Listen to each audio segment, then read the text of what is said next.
Hi, I'm Tracy Townsend. I'll be bringing you through this week's top stories around Columbus. A downtown Columbus building that holds special history is now considered unsafe after an explosion caused by a gas leak earlier this week. As staffers and officials work to piece things back together, one couple shares why that building means so much to them. More help is coming for Central Ohio families as the government shutdown continues. Food pantry managers say they are prepared to help families. They're concerned, though, about making the food supply last. Plus, AI is moving to Central Ohio's housing market, but experts are really warning of new risks that could pop up. Let's dive into these stories and more making headlines across Central Ohio. The jury of 8 women and 4 men were seated this morning. After they heard both sides lay out their case, they went to see where the shooting happened. Takaya actually used her right turn signal and began to slowly move her vehicle forward. Defendant was easily able to step back into the side of the vehicle to avoid harm. As the vehicle was going so slowly, his firearm still drawn, he shot his gun through the windshield of Takaya's car. The bullet struck Takaya in the chest. Special Prosecutor Richard Glennon explained to jurors in his opening statements that he believes Blendon Township Police Officer Connor Grubb was not justified in shooting Takaya Young. There's no question that Takaya stole liquor bottles from inside of the store that day, because absolutely no one should have been killed for taking the actions that Takaya took that day. The defense laid out its case, explaining Grubb feared for his life, his sergeant's life, and the life of the citizens in the parking lot. So why then was Miss Young an immediate threat to the officer or others when she possessed a 3,500-pound deadly weapon with her foot on the trigger, the accelerator? Why was she an immediate threat? Let's talk about it. The defense said Grubb will take the stand and explained why he feared for his life after Young's car started moving. But she started the car. She dropped it in gear, and she hit a uniformed police officer with a 3,500-pound deadly weapon, and she drug another. Now, we are here because Connor had the right to defend himself against a 3,500-pound deadly weapon. Jurors were taken to the Kroger where it all happened to be able to see for themselves. Family members from both sides packed the courtroom. Young's family explains they are ready for trial. Up and downhill struggle, like an emotional roller coaster, but I'm just glad it's finally here, that it's starting. There won't be court the rest of the week. Testimony is expected to begin on Monday. In Columbus, Lacey Crisp, 10 TV News.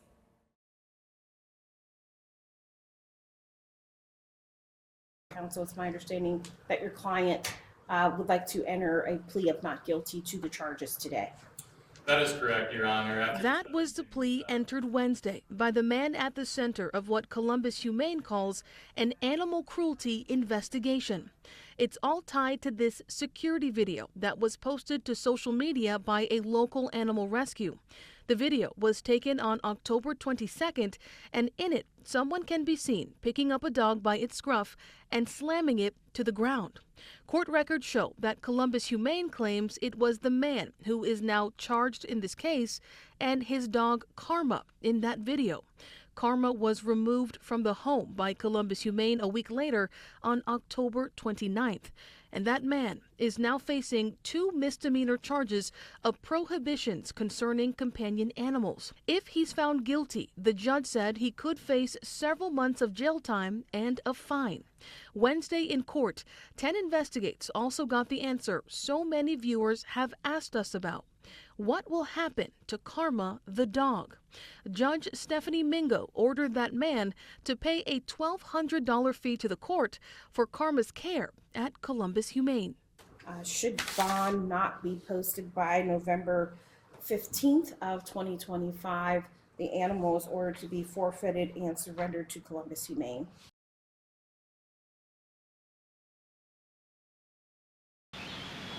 Tucked in between the trees in rolling high grounds of Hocking Hills sits the city of Logan.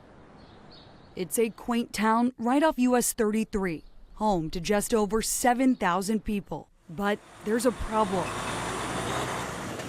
Rumbling of factories and semis traveling along Front Street is silencing, a reflection of the intensifying industry drought the city says it's facing. Here we are losing a factory. So that's huge. For a city the size of Logan, big loss. Starting December 1st, Tops LLC, a paper product manufacturer formerly known as Smead, will begin shutting down all operations. Mayor Greg Fraunfelter says the closure will be catastrophic. We had people that had been there 28 years. That made me mad because all of a sudden these people are turned out and they have no job. And jobs here in Hockey County right now are not plentiful. So this hurts. The first blow to Logan was the closure of the Goodyear plant in the 90s. Fraunfelter believes the city never fully recovered from the loss of 400 jobs. The former Goodyear building has remained partially vacant for the last 30 years, despite some occasional distributors renting the building. That was devastating too. My mom worked there. She put in 32 something like years, and she retired right before they went out. Esther has lived in Logan her whole life. She retired from Smead 3 years ago after 44 years. And just like her mother retiring from Goodyear in time, Esther avoided Tops' layoffs. Everybody was totally shocked.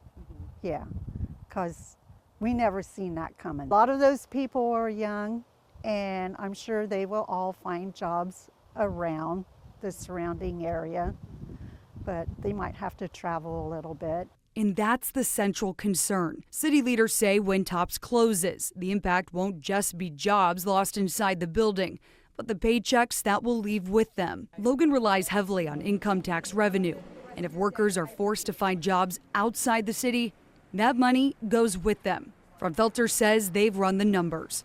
Without new industry moving in, some city jobs and public services will likely be cut by 2026. Losing this, we have to cut back on the amount of money for the street department, the water and sewer street crew, the money for the water treatment plant, the money for the wastewater treatment plant, the cemetery and parks crew. As the parking lot at the former Goodyear site sits silent, just a few weeks, the building next door, Tops, will go quiet too. Another employer, gone. And city leaders hoping, praying that someone, some business will see what they see, a community ready to work. 10,000 people drive past Logan up 33 to go to jobs and drive back the same day or at the end of the week. So we have that many people bypassing. And if the city of Logan, which is very close to Columbus, if we can get something here, we may not have many people bypassing, especially if they're good jobs.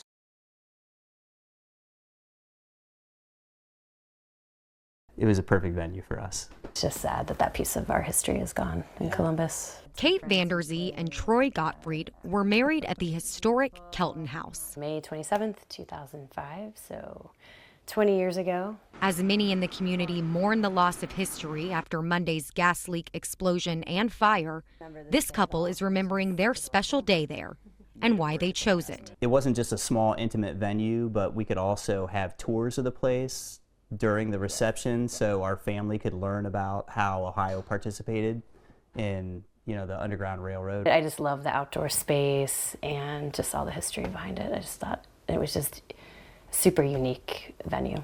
Like many, they say Monday's fire was hard to watch. It's kind of devastating because we always wanted to take our kids back to see where we got married, but we wanted to take them back after they'd gotten old enough to kind of care about it. So the fact that it's still kind of standing and it can be salvaged is exciting, but it's really kind of sad to know that our kids can never really see it the way it was. This is the carriage house out back where we had our reception, and I believe that part burned. Today, ServPro crews, who specialize in restoration, packed up what they could from the house. The team is really focusing on what that restoration piece looks like now. Christina Ellis, president of the Junior League of Columbus, which operates the museum, says they're working with consultants to begin that process, but much remains uncertain. The theme is we're hoping for the best. A 6-foot fence now surrounds the property to protect what's left. It went up last night and they're getting it secure, so this building is protected. Philip Young, who visited the Kelton House in elementary school, feels for students whose field trips will now be canceled. That feeling of survivor's guilt, it's like You actually got to see this piece of history, and these kids don't now. When they get it redone and whatever, yeah, in the next however long it's going to take them. That couple's advice: don't wait. If you have an intention of visiting a place, especially a historical place, there's no reason to put it off because, you just don't know what could happen. I just hope they get the support they need to rebuild it. We reached out to Columbia Gas today for an update on what exactly caused that gas leak and explosion. They have not said what triggered it, but did confirm crews were on site today assisting authorities with their investigation. Reporting in Columbus, Libby Cathy, 10 TV News.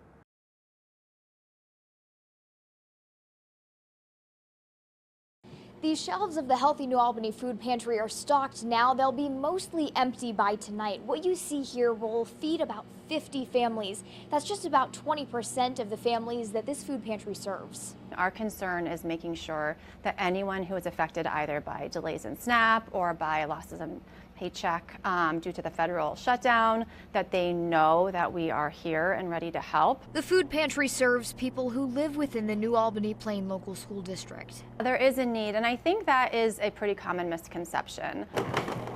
It is an affluent area, but there is certainly a need right here in the school district. Healthy New Albany Executive Director Rachel Hauk says the pantry started seeing more families soon after the government shutdown started. Now they're working to make sure the people in their community have food on the table during a time of uncertainty. I need to be there well before 4 because the Mirth Project now has a similar effort. We're getting messages. Do you have enough freezer space? Because I'm buying a lot of stuff. Yeah. The Mirth Project started a sign-up donation drive to help young people who have aged out of the foster system and live at Scholar House 3.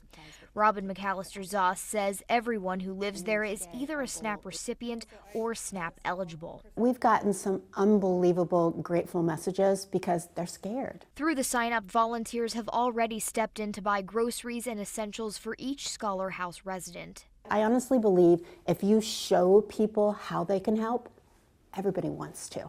They just need to know how.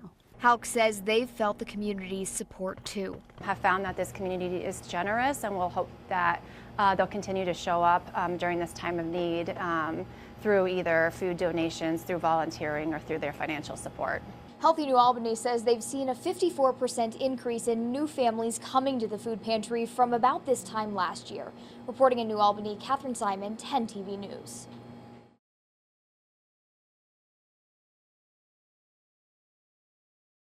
We have a lot of patrol that comes through here in our neighborhood to keep us safe. Asia Smith voted to support the levy, concerned about what could happen if the department has to pull back patrols. I don't like the idea because we have children that live in the neighborhood and we need the safety and all that, not just for our kids, but our community too as well. But some voters at the polls told us they did not want to see their property taxes increase. This is the first tax levy I've ever voted down against police or fire.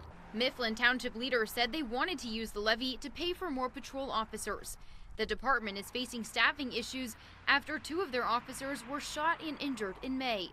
Franklin County deputies had been helping cover overnight shifts, but now they're only responding in emergencies. They do not have to have a car in the area. So it could take up to 30 minutes before a car could come in an emergency. So we tried to relay that on our last interview, and it just didn't sink in, I guess. Without the levy, leaders say they can't hire more officers, a reality that's making some residents nervous. Because, we've had some situations in this neighborhood, and they get here very quick because of it. So with that gone, that could be an issue. That kind of worries me. Ahead of the election, Mifflin Township leaders warned a levy failure could mean they have to dissolve the police department. That option is still on the table. And what are the chances the police department will have to close? I don't want to put a number on it, but it's definitely a possibility. But we're definitely looking. I want to find a plan B. I'm hoping that it can be found, but as of right now, I just do not know.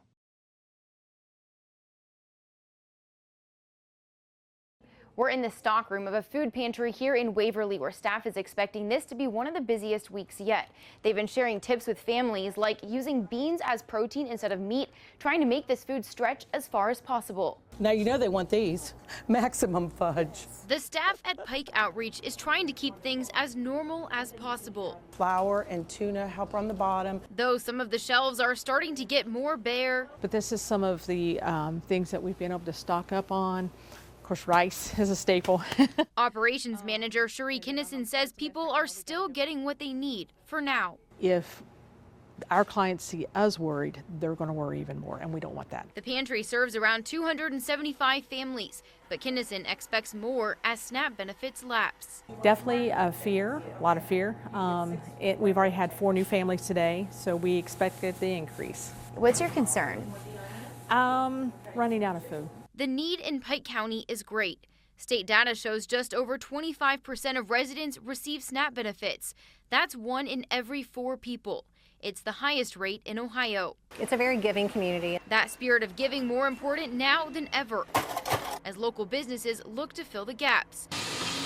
The Black Book Beanery offering a few free meals throughout the month. Just to help the community out, people who are not going to have their SNAP benefits this month are really, affected down in this area. This community is up for a challenge, and Kinnison says it will take teamwork to keep families from going hungry. We're faith-based, so we believe in that prayer, and so we said as long as God blesses us, we're blessing the county. Here at the Pike Outreach Council of Churches, they say they've got enough food in stock right now to continue helping out families like usual, but they've been relying on donations to make it through.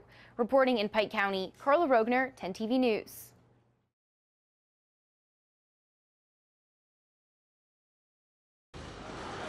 It will provide the impetus for voters to make their voices heard and inspire confidence in a fair and secure election. Bill sponsor, State Senator Teresa Gavarone, says Senate Bill 293 will bring Ohio into compliance with federal law. So now 34 states, 2/3 of the country now require absentee ballots returned by mail to be received on or before Election Day. Ohio would be the 35th. Democrats argue the bill potentially disenfranchises tens of thousands of voters. But now we're going to make it tougher for people who do nothing wrong but rely on the Postal Service to get their ballot into the Board of Elections. Right now, absentee ballots can be received at County Board of Elections offices up to 4 days after an election and still be counted. This bill would eliminate that 4-day grace period. All ballots would have to be in by 7:30 on election night. Having that certainty that the ballots are going to be in on Election Day, it also allows our tabulation process. You'll have more certainty on election night, who the winner is going to be, and that's important to voters. Gavarone points out voters can also drop off ballots or vote early in person at elections offices or vote on Election Day. According to the Secretary of State's office, more than 52,000 absentee ballots were still outstanding the day before Tuesday's election. Democrats and other opponents say many Ohioans who have to rely on the Postal Service need the extra 4 days. It provides incredible access for senior citizens, people with disabilities, rural Ohioans who have to drive really far to get to the Board of Elections, but also have slower mail service. Anyone who has difficulty for whatever reason getting to the polls.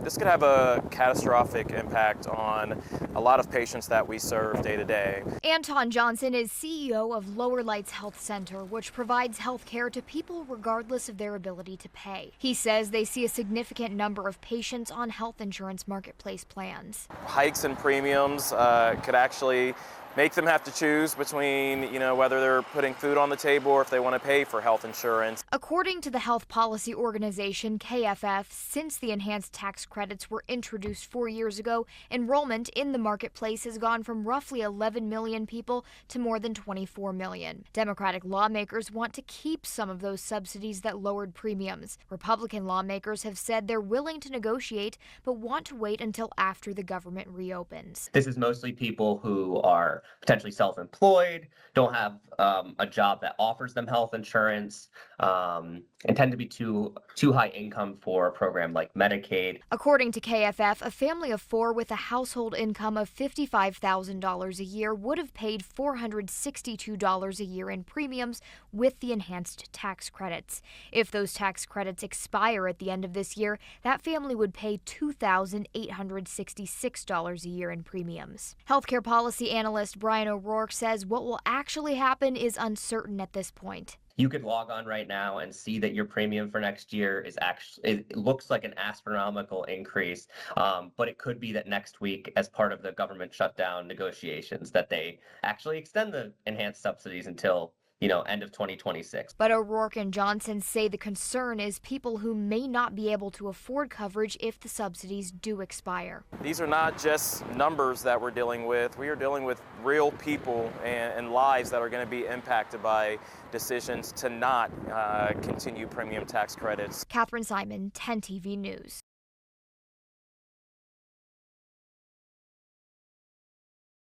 Right now in Central Ohio, the race to buy a home is speeding up, and AI is in the driver's seat, suggesting homes, setting prices, and even helping with final decision making. And even though faster may seem better, some experts warn it's not always safer. AI can now scan millions of listings, school ratings, commute times, even neighborhood crime stats in seconds. The goal? Match the perfect home to the person scrolling from their couch. We're using AI every day, right? Because it adds value. Local realtor Jason Brewer says AI is saving sellers time and money. A home that's staged is always going to sell quicker. Especially through virtual staging. What once required renting furniture and crews now takes digital tools and a few clicks. Virtual staging is quick, right? We can have those pictures back overnight. I'm demonstrating the future of real estate marketing. JPG Media is teaching Central Ohio agents how to integrate AI into their listings.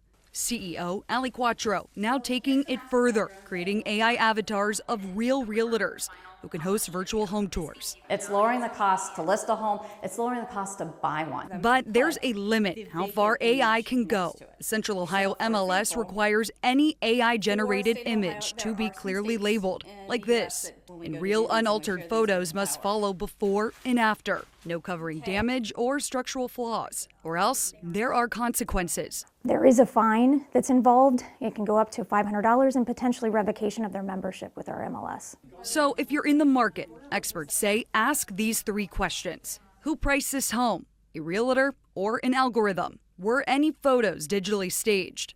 And how does the agent verify AI estimates in the desired zip code? Because the future of real estate may run on data, but choosing where you live is still personal. But ultimately, again, it's a tool. It's not something that you can want to heavily rely on because what we do can't really be replicated by AI. CRA says the best realtors aren't the ones ignoring AI, but the ones translating it. Reporting in Columbus, Bryn Caswell, 10 TV News. That's a wrap on this week's edition of Around Columbus, your look at the stories shaping Central Ohio. Thanks for spending time with us. Stay safe, stay informed, and we'll see you next time. Don't forget, you can always get the latest updates on the go with the free 10 TV News app.